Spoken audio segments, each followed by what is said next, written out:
Hello everyone, good evening to all of you. Good morning, ma'am. How are you all? I am fine, ma'am. And you? I am also fine. From today I am going to start my English classes from basics. आज की class में हम पढ़ेंगे what is alphabet, what is the letter, what's word, what is the sentence, types of sentences and parts of sentences. So let's see. What is alphabet?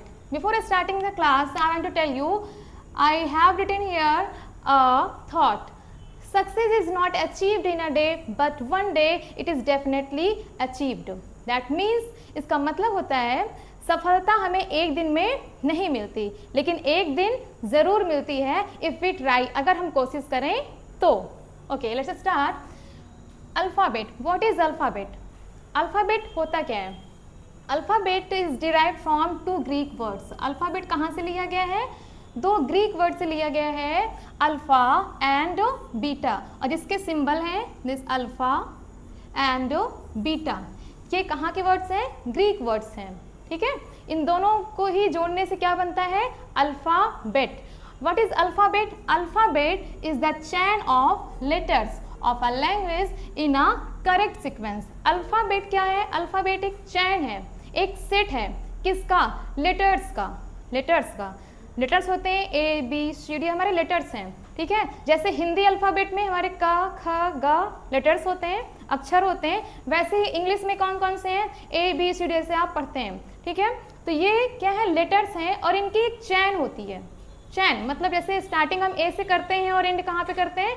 Z पे ले जाकर करते हैं. ठीक है, तो ये क्या है? एक चैन होती है, एक सेट होता है. लेकिन किसी भी लैंग्वेज का हम कह सकते हैं. आप हिंदी के चैन को बोल लीजिए, हिंदी के लेटर्स को बोल लीजिए, या फिर आप इंग्लिश का बोल लीजिए. इनमें जितने भी लेटर्स हैं उनका क्या है? एक चैन होता है, एक सेट होता है इन अ करेक्ट सीक्वेंस. लेकिन कंडीशन क्या है? एक करेक्ट सीक्वेंस में होना चाहिए. करेक्ट सीक्वेंस में मतलब एक सही क्रम में होना चाहिए. जब तक लेटर्स हमारे सही क्रम में नहीं होंगे तब तक वो अल्फ़ाबेट हमारे नहीं होंगे. समझ पा रहे हैं? जब तक लेटर्स एक सीक्वेंस में नहीं होंगे तब तक अल्फ़ाबेट नहीं होंगे. Next we have written here, हमने यहाँ राइट किया हुआ है टोटल अल्फ़ाबेट. हमारे अल्फ़ाबेट कितने होते हैं? 26. How many letters? वैसे तो मेरा ये क्वेश्चन ही गलत था कि हाउ मेनी अल्फ़ाबेट्स. अगर हम ये कहें हाउ मेनी अल्फ़ाबेट्स, अल्फ़ाबेट्स 26 होते हैं, ये रॉन्ग है कहना. सही क्या होता है? How many letters in alphabet. Alphabet में कितने लेटर्स होते हैं. हम ये नहीं कह सकते कि अल्फ़ाबेट कितने होते हैं, हमें ये बोलना चाहिए कि अल्फ़ाबेट में कितने लेटर्स होते हैं. Then how many letters in alphabet? 26 letters. Now you can see A to Z मैंने यहाँ राइट किया हुआ है. नेक्स्ट, लेटर्स होते क्या हैं? मैंने अभी लेटर का मेंशन किया है, but what is letter? Letter होता क्या है?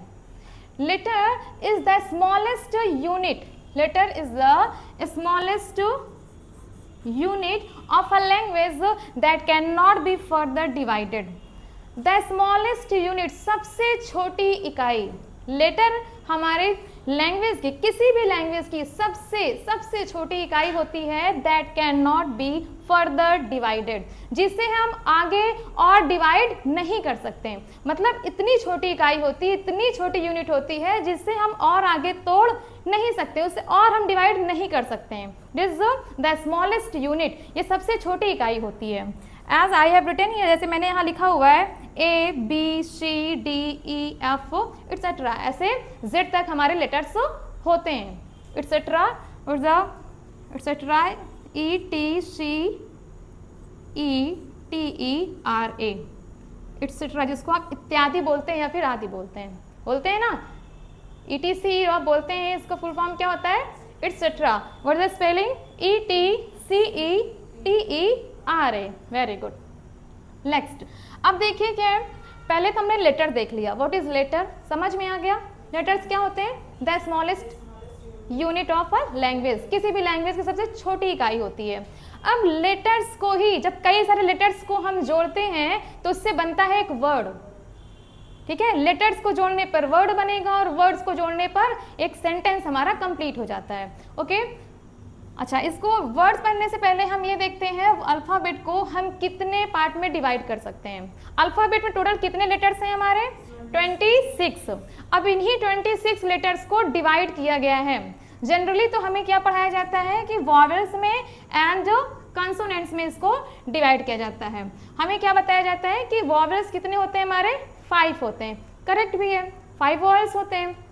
और हमने ऐसे क्या पढ़ा है कि कॉन्सोनेंट हमारे कितने होते हैं 21 होते हैं, 21 होते हैं क्योंकि 26 टोटल लेटर है हमारे अल्फ़ाबेट्स में, ठीक है। और उनको 2 पार्ट्स में लोग डिवाइड कर देते हैं, एक जाता है वॉवेल्स में और 21 जाते हैं आपके कॉन्सोनेंट्स में, राइट। बट सेमी वॉवेल्स होता है, सेमी वॉवेल्स में ये 2 लेटर्स आते हैं W एंड Y।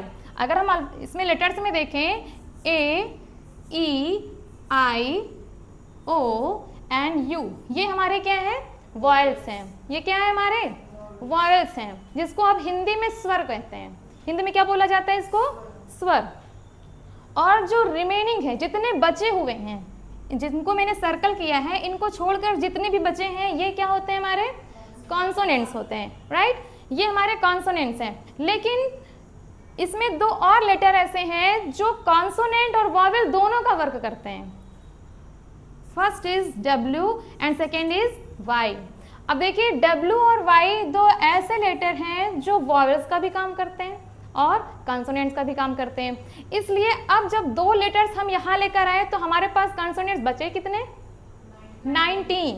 तो हम कह सकते हैं वॉवेल्स हमारे 5 होते हैं, कॉन्सोनेंट्स हमारे 19 हैं एंड सेमी वॉवेल्स हमारे 2 हैं, राइट।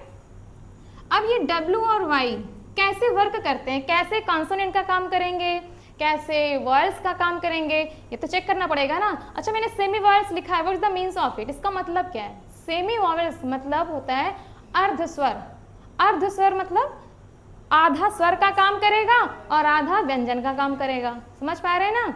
ये स्वर भी है और व्यंजन भी है, लेकिन वर्क कैसे करा, कैसे पहचाने किसी वर्ड में कि W एंड Y ये स्वर है या फिर व्यंजन है, मतलब वॉवेल्स हैं या फिर कंसोनेंट्स हैं।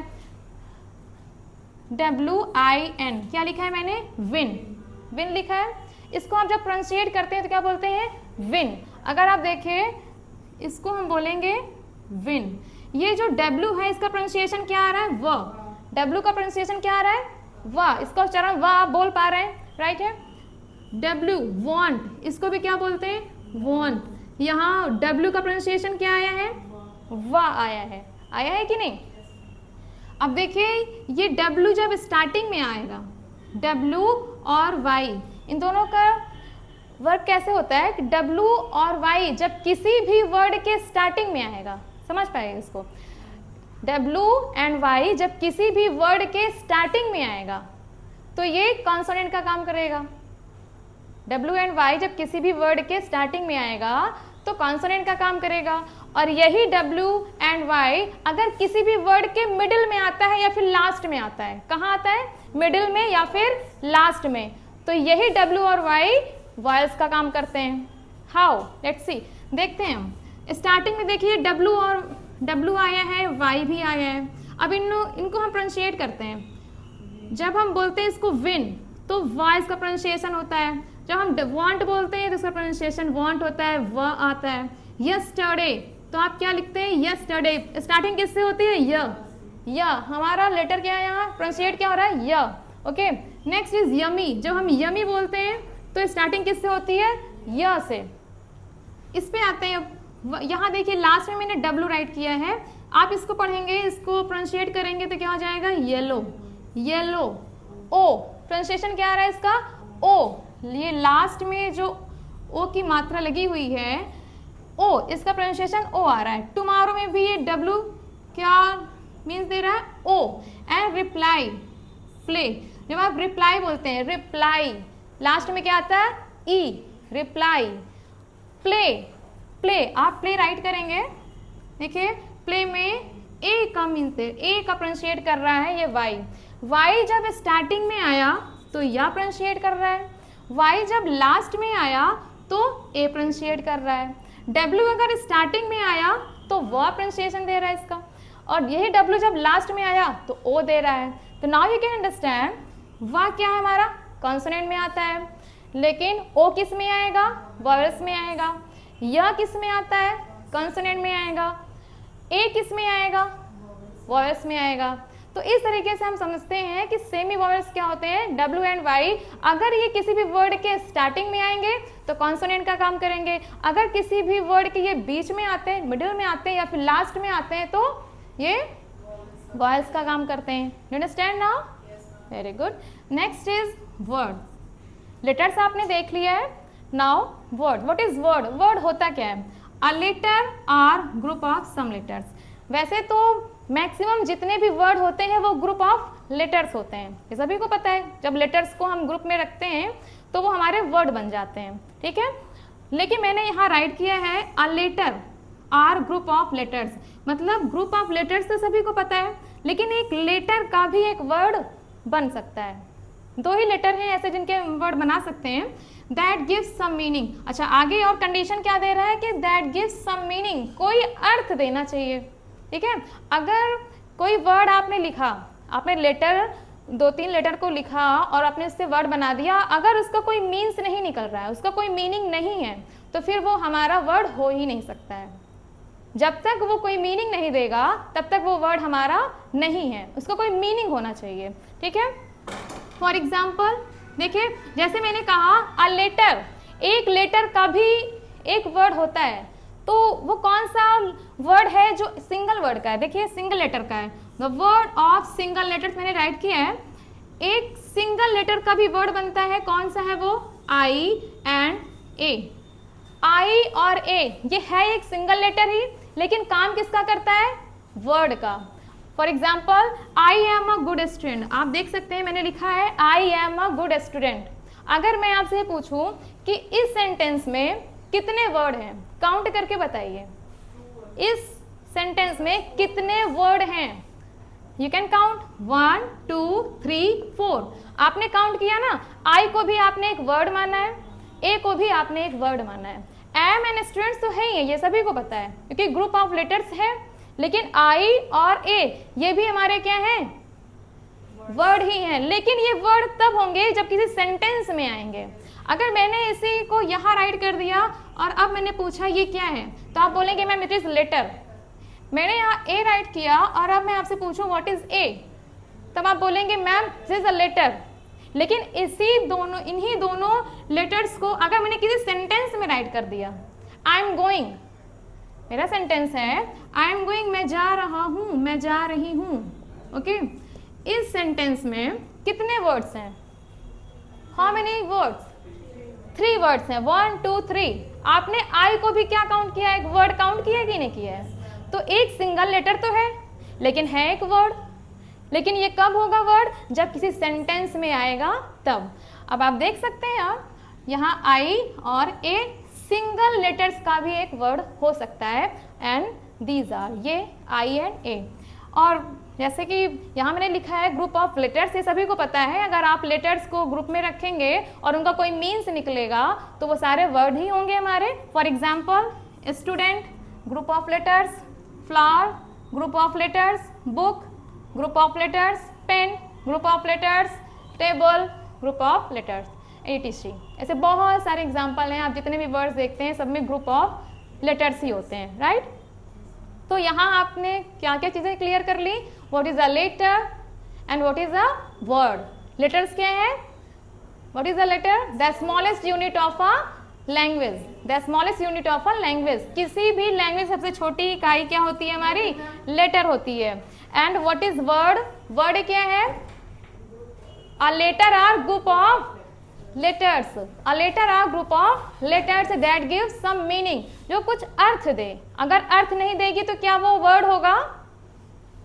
अगर कोई भी वर्ड कोई मीनिंग नहीं दे रहा है तो क्या ये वर्ड हो सकता है? नहीं हो सकता है। Next sentence. आपने लेटर देख लिया, वर्ड देख लिया। अब वर्ड को जब हम एक ग्रुप में रखेंगे, वर्ड को साथ में रखेंगे, तब क्या बनता है हमारा? सेंटेंस बनता है, राइट। अब देखते हैं what is sentence. A word or group of some words that gives complete meaning or sense is called sentence। मैंने राइट किया है a word or group of some words। जैसे आपने लेटर्स में देखा कि एक लेटर का भी कोई वर्ड बन सकता है, वैसे ही एक वर्ड का भी सेंटेंस बन सकता है। I will give an example. Just wait. Group of some words, ये सभी को पता है, अगर ग्रुप ऑफ वर्ड्स हम कर दें और वो कोई मीनिंग देने लगे, मीनिंग वो दे लेकिन कंप्लीट मीनिंग देना चाहिए, ठीक है। मैंने यहाँ राइट किया है that gives complete meaning or sense. Complete meaning, group of words तो हो लेकिन कंप्लीट मीनिंग एंड सेंस भी दे, तब वो जाके हमारा क्या होगा, एक सेंटेंस कहलाएगा। तो sentence, what is sentence? A word or group of some words that gives complete meaning or sense is called sentence. A sentence has a subject and a verb.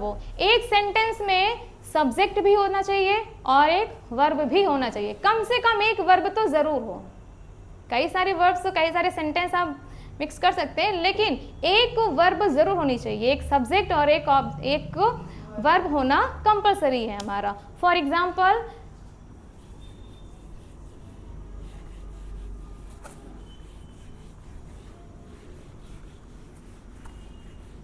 if I give you example of a word, एक word का sentence check करते हैं कौन सा हो सकता है। For example wait, मैंने कहा वेट, रुकिए, रुकिए, क्या ये एक सेंटेंस है? बिल्कुल है। आप कोई काम कर रहे हैं और मुझे आपको रोकना है तो हम क्या बोलेंगे? वेट, रुकिए, मतलब इंतजार करिए, फिर रुक जाइए, आई एम कमिंग आल्सो, मैं भी आ रहा हूँ। तो ये वेट क्या हुआ? एक वर्ड का एक सेंटेंस हुआ। नेक्स्ट मैंने कहा गो, जाइए, गो के बाद आपको फुल स्टॉप रखना है, ठीक है, फिर आप लिखेंगे जाइए। ये गो एक क्या हुआ? सेंटेंस हुआ। अब क्वेश्चन ये हो सकता है, आपने तो कहा था सब्जेक्ट होना चाहिए, यहाँ तो आपने सिर्फ वर्ब लिखी हुई है। क्वेश्चन हो सकता है ना आपका, आपने कहा था सेंटेंस क्या होता है, सेंटेंस में एक सब्जेक्ट भी होना चाहिए और एक वर्ब भी होनी चाहिए, लेकिन मैंने तो यहाँ सिर्फ वर्ब लिखी है। ये हमारा इम्परेटिव सेंटेंस है। कैसा सेंटेंस है? Imperative sentence. ऐसे सेंटेंस जिसमें हम ऑर्डर देते हैं, कमांड देते हैं, रिक्वेस्ट करते हैं, ठीक है। तो ऐसे सेंटेंस जिसमें हम ऑर्डर दे रहे हैं या फिर कमांड दे रहे हैं, फिर रिक्वेस्ट कर रहे हैं, तो वो सेंटेंस हमारे इम्परेटिव सेंटेंस होते हैं। और इम्परेटिव सेंटेंस में एक स्पेशल चीज़ ये होती है कि उसमें सब्जेक्ट यू होता है। क्या होता है? यू होता है, जो सेंटेंस में ही छिपा रहता है। अब जैसे मैंने कहा कि वेट, तो मैं किससे कहूँगी? आपसे ही तो कहेंगे ना कि आप रुक जाइए, आप इंतज़ार करिए। मैंने कहा गो, जाइए, तो इसका मतलब क्या हुआ कि आप जाइए। इस सेंटेंस में यू जो है वो छिपा रहता है। मैंने कहा सिट डाउन, बैठ जाइए। अब बताइए, मैंने कहा सिट डाउन, बैठ जाइए, तो मैं किससे कह रही हूँ? आपसे ही कह रही हूँ। हाँ, मैंने आप वर्ड बोला नहीं है इसमें कि यू सिट डाउन, लेकिन फिर भी ये अंडरस्टूड होता है कि सेंटेंस में हमारा सब्जेक्ट क्या है? यू होता है। तो अगर आप यहाँ देखें तो एक वर्ड का एक सेंटेंस बना कि नहीं बना है, और कंप्लीट मीनिंग भी दे रहा है। ये तो नहीं है कि मीनिंग नहीं दे रहा हो, कंप्लीट मीनिंग भी दे रहा है और एक वर्ड का भी है। एंड ग्रुप ऑफ वर्ड्स, ये सभी को पता है, ग्रुप ऑफ वर्ड्स में तो बहुत सारे सेंटेंस हो सकते हैं। As Riya is cooking food, or you are a good boy. अब इसमें देखिए ग्रुप ऑफ वर्ड्स हैं, है कि नहीं है? रिया इज कुकिंग फूड, रिया खाना बना रही है। 1 2 3 4 कितने वर्ड्स हैं? 4 वर्ड्स हैं। तो 4 वर्ड्स का ग्रुप है कि नहीं है? ग्रुप है, और कोई मीनिंग भी दे रहा है। इसका अर्थ क्या होगा कि रिया खाना बना रही है। मीनिंग दे रहा है, मीनिंग दे रहा है ना, कंप्लीट है वो भी। Next, you are a good boy, तुम एक अच्छे लड़के हो, तुम एक अच्छे लड़के हो। आर वी कैन से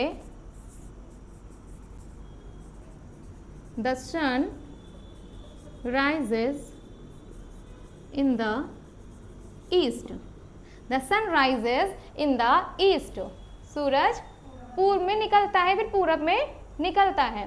तो ये भी सेंटेंस में देखिए कितने वर्ड्स हैं? 1 2 3 4 5 6 वर्ड्स का ग्रुप है, और ग्रुप है और कंप्लीट मीनिंग भी दे रहा है, इसलिए ये क्या है? सेंटेंस है, ठीक है। और इसमें देखिए हमारा सब्जेक्ट भी है, राइट, और हमारे पास वर्ब भी है। इस सेंटेंस में सब्जेक्ट है या नहीं है? ये फर्स्ट एंड सेकेंड सेंटेंस में सब्जेक्ट है या नहीं है? है। कौन सा सब्जेक्ट है? यू है, जो सेंटेंस में ही छिपा हुआ है। Okay, now parts of sentence, parts of sentence. किसी भी सेंटेंस को हम कितने पार्ट में डिवाइड कर सकते हैं?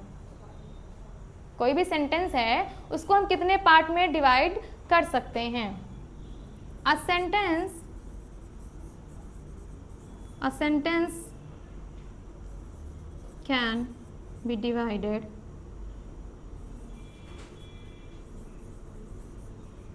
Into 2 parts. एक सेंटेंस को हम 2 पार्ट्स में डिवाइड कर सकते हैं। कौन कौन सा है? 2 पार्ट्स में होगा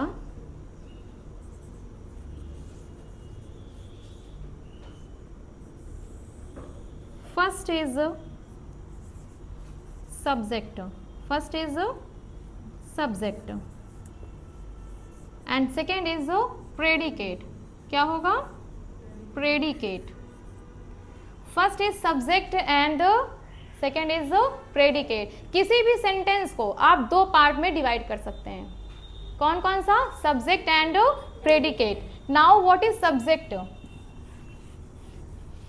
now what is subject? Subject होता क्या है?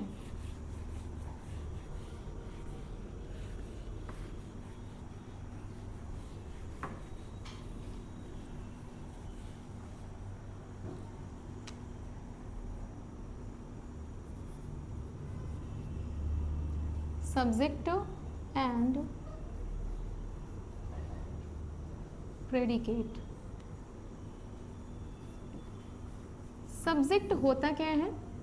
Doer of the work is called subject. Doer of the work is called subject. Subject को हम शॉर्ट में शब राइट करते हैं, SUB। Okay, doer of the work is called subject. कार्य को करने वाला ही क्या कहलाता है? सब्जेक्ट कहलाता है। किसी भी सेंटेंस में जो वर्क कर रहा होगा, जो काम कर रहा होगा या फिर जिसके द्वारा काम किया जा रहा है, वही क्या होगा? हमारा सब्जेक्ट होगा। फिर प्रेडिकेट क्या है? सब्जेक्ट को छोड़ने के बाद, सब्जेक्ट को अगर हम लीव कर दें, उसके बाद जितना भी रिमेनिंग पार्ट्स हमारा बच रहा है वो हमारा प्रेडिकेट कहलाता है। प्रेडिकेट हमारा सेंटेंस का एक पार्ट ही है, क्योंकि सेंटेंस को हम 2 पार्ट में डिवाइड करते हैं, सब्जेक्ट एंड प्रेडिकेट। तो जब हमने सब्जेक्ट को अलग कर दिया तो बचा हुआ पार्ट हमारा क्या होगा? प्रेडिकेट होगा। तो सबसे पहले प्रेडिकेट में तो हम ये समझें कि predicate is the part of a sentence. Predicate is a part of a sentence. Predicate is a part of a sentence. Predicate sentence का ही एक पार्ट होता है which has a verb, which has a verb, जिसकी अपनी एक verb होती है। ठीक है, अगर यूं कहें तो प्रेडिकेट की स्टार्टिंग हमेशा किससे होगी? वर्ब से होगी। प्रेडिकेट की स्टार्टिंग किससे होगी? वर्ब से होगी। जब भी प्रेडिकेट स्टार्ट होगा तो आप देखेंगे कि उसके स्टार्टिंग में हमेशा कोई ना कोई वर्ब आएगी, फिर चाहे वो मेन वर्ब भी हो सकती है या फिर कोई वो हेल्पिंग वर्ब भी हो सकती है। फॉर एग्जाम्पल, अब हम एग्जाम्पल्स में देखते हैं। Suppose that I have written here Mohan plays cricket daily. मैंने सेंटेंस लिखा है Mohan plays cricket daily. Mohan cricket रोज खेलता है। सबसे पहले ये बताइए ये सेंटेंस है या नहीं है? है, क्योंकि एक सेंटेंस में जो भी क्वालिटीज होनी चाहिए वो इसमें है। ठीक है, ग्रुप ऑफ है, सब्जेक्ट है, ऑफ कोर्स है, वर्ब भी है। ठीक है, और कंप्लीट मीनिंग भी दे रहा है। So we can say it is a sentence. हम कह सकते हैं कि हमारा एक सेंटेंस है। अब इसी सेंटेंस को मैंने 2 पार्ट में डिवाइड कर दिया, क्योंकि इस सेंटेंस में आप देखिए सब्जेक्ट क्या है? मोहन। कैसे हमने चेक किया? Mohan plays cricket daily. Mohan cricket रोज खेलता है। ठीक है, खेल कौन रहा है? मोहन खेल रहा है। तो जो वर्क कर रहा है, जिसके थ्रू वर्क किया जा रहा है, वही हमारा क्या होगा? सब्जेक्ट होगा। और सब्जेक्ट हमेशा कहाँ राइट किया जाता है? स्टार्टिंग में। आपको हमेशा सब्जेक्ट कहाँ मिलेगा? स्टार्टिंग में ही मिलेगा। हाँ, कभी कभी हो सकता है हमने टाइमिंग को स्टार्टिंग में लिख दिया है, वो बात अलग है, लेकिन स्टार्टिंग हमेशा सेंटेंस में सब्जेक्ट कहाँ आता है? स्टार्टिंग में आता है। ठीक है, तो मोहन क्या है हमारा? सब्जेक्ट। अब ये जो रिमेनिंग पार्ट्स हैं, प्लेस, क्रिकेट, डेली, ये जो बचा हुआ पार्ट है, इसको हम क्या बोलेंगे? प्रेडिकेट। यही है हमारा प्रेडिकेट। अब आप देख सकते हो प्रेडिकेट की स्टार्टिंग किससे हो रही है? वर्ब से। मैंने कहा ना प्रेडिकेट हमेशा किससे स्टार्ट होगा? वर्ब से स्टार्ट होगा। और यहाँ प्लेस हमारी वर्ब है। अब जरूरी नहीं कि कोई मेन वर्ब ही हो सकता है कोई हेल्पिंग वर्ब भी हो सकती है। As she is not working hard these days. Your sentence is she is not working hard these days.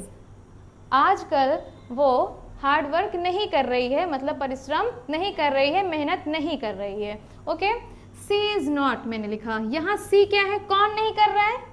She नहीं कर रही है। अब यहाँ शी क्या हुआ हमारा? सब्जेक्ट। अब ये जो हमारा रिमेनिंग पार्ट है, इज से लेकर डेज तक, ये पूरा पार्ट हमारा क्या कहलाएगा? प्रेडिकेट। Very good, predicate. अब देखिए इसमें यहाँ इज क्या है? हमारी हेल्पिंग वर्ब है, लेकिन फिर भी आएगा तो प्रेडिकेट में ही। तो प्रेडिकेट की स्टार्टिंग वर्ब से होगी। अब वो वर्ब वो हेल्पिंग वर्ब भी हो सकती है या कोई मेन वर्ब भी हो सकती है। अब बात एक और यहाँ समझने की है कि ज़रूरी नहीं कि जो हमारा सब्जेक्ट हो वो वन वर्ड का ही हो, इसमें 2-3 वर्ड